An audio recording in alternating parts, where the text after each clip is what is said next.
Welcome to this edition of Diverse Orange, our conversation about diversity here in Central Florida. My guest today is Yves Desravines. Welcome, Hey, how Chef. you doing? Good. And you go by Chef Rouge, Absolutely, yeah. which of course means red, red, red. I got red on for you. Yeah. And you say that you chose that name because it reflects the passion you have. Oh, absolutely, yeah. So red is it's a passionate color. If you think about like Valentine's Day, everything's in red. You know, the hearts you see, the candies and the boxes are in red. So it's a very passionate color. Even if you're angry too, you just red just is the best thing that kind of comes to your head. Like, oh, I see red. So red for this industry, you need to be passionate. So I think red was the best way to go for me. So it's been good so far. Well, we'll get to your passion for being a chef, but let's start out with where you came from, where you were born and grew up. Well, was born in New York. I was born in Brooklyn, New York, actually, but my family's from Haiti. So my mom was attempting, I guess, to like transitioning from Haiti to America just for more opportunity, and I was her first child to do that with. So I was actually from like right as she's coming from Haiti, she's in New York with one of her family members, and she was pregnant with me, and I came out right as she was visiting her family members, and so I was born here in well, not here but in New York. And so you had lots of Haitian culture very close to you. Absolutely. Well, I mean, it didn't necessarily take the culture away from the household. That's pretty much all she knew. I don't believe she had enough time to adapt to the American culture yet.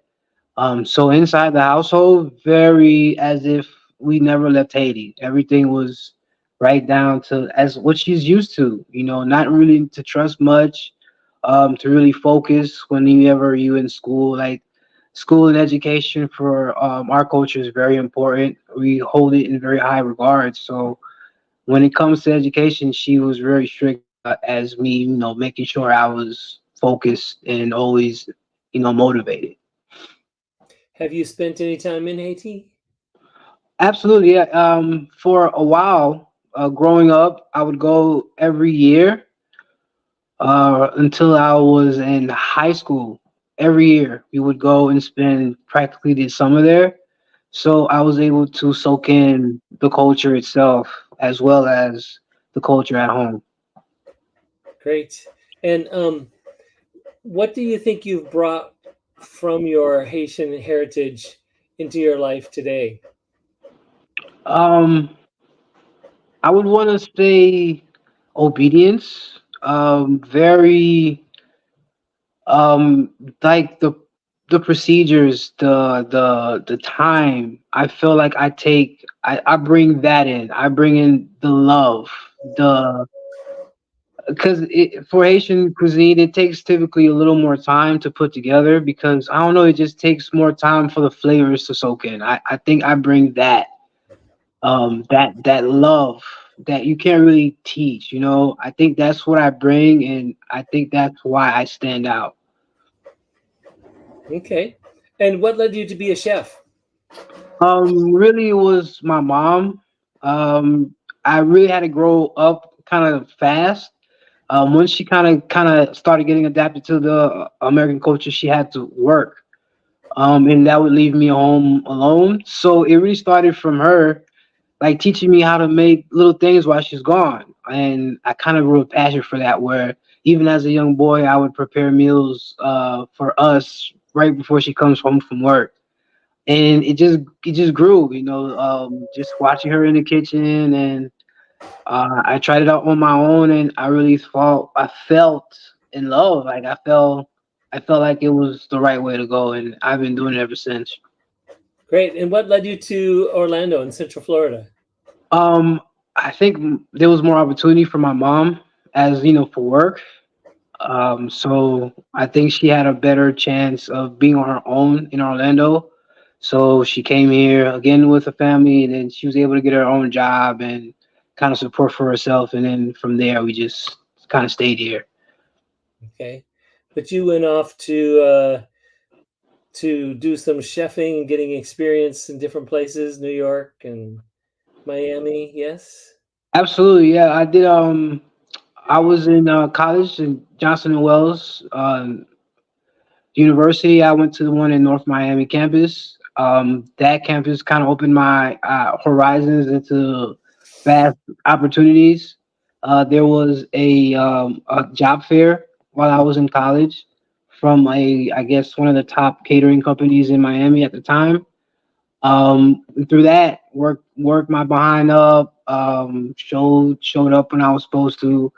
That granted me an opportunity to go to New York from a relationship that was gained outside of the catering company, and then that gave me an opportunity to work at Sag Harbor in New York, where I gained a lot of experience there with another renowned chef. And it was just opportunities after opportunities after that, and it kind of got me around I guess, a couple cities. Have you connected with many Haitian chefs? I try to. I try to as much as I can. I really do enjoy collaborating with different Haitian chefs. I really do try to reach out and try to kind of picking the brains of everyone. Because different cultures in Haiti kind of cook different types of cuisine there as well. Even though some things might be the same, but once you transition to a different part of Haiti, their method might be a little, just a little different. Maybe even ingredients even might be a little more complex. So I feel like trying to connecting with other. Well, I think we have lost Chef Rouge for a moment here. Um, Perhaps we can add him on a bit later. Anyway, thank you for watching this edition of Diverse Orange. Oh, there he is. You're back. Great. Yeah, I accidentally clicked off. But yeah, like I was saying, connecting with other chefs help grow in that regard as to kind of adding to what we or what I should know or want to know more of. Well, Orlando has a sizable Haitian community, but how would you say you fit in with the rest of the community, the non-Haitians? Um, I'm working my way up there. I would say so. I wouldn't say I'm as big as some other cuisines or even establishments. Like I would think Kalu, for one, I think is one of a top ranking ones in Orlando. But I am working my way up there. I would say. I would just want to stand out. I would still want to be my own, kind of doing it the same way but different, just to kind of stay more trendy. I think that's where I would want to take it. But yeah. So speaking of that, you entered Fusionfest's Culinary Fusion contest. What did you think about why you entered that contest and you won your night uh, against the other six other chefs? So tell us a little bit about that. It was a great experience. Just being able to see the level of creativity, the ideas that was flowing in that room. It was very nice. It was great to see a world of experience coming from all over, all walks of life. So just being in the presence of other chefs was already a good experience for me. And just to say that I would even be good enough to beat them, to win first place is already an unreal experience. But it was great. And briefly tell us what it is you created. Oh yeah, so it was a Jamaican jerk slider with plantain fries. So just kind of copying some types of American dishes, sliders in little miniature hamburgers that I kind of saw briefly. I think a week of. I'm like, hey, this is probably a good idea. What if we jerked it? it'd be a Jamaican fusion to some certain degree. So I took that idea and I'm like, all right, cool. I would have to kind of remake the entire thing, and instead of potato fries, which is with potatoes, plantain, another Caribbean tradition that's passed in practically all the Caribbeans eat plantain. So fusing the both was kind of, I guess, different, but giving it the same similarities of what we're kind of used to in America. I put those two together, and luckily it was good enough to work. Great. Still keeping it very traditional to Caribbean taste was is the jerk flavor, of course.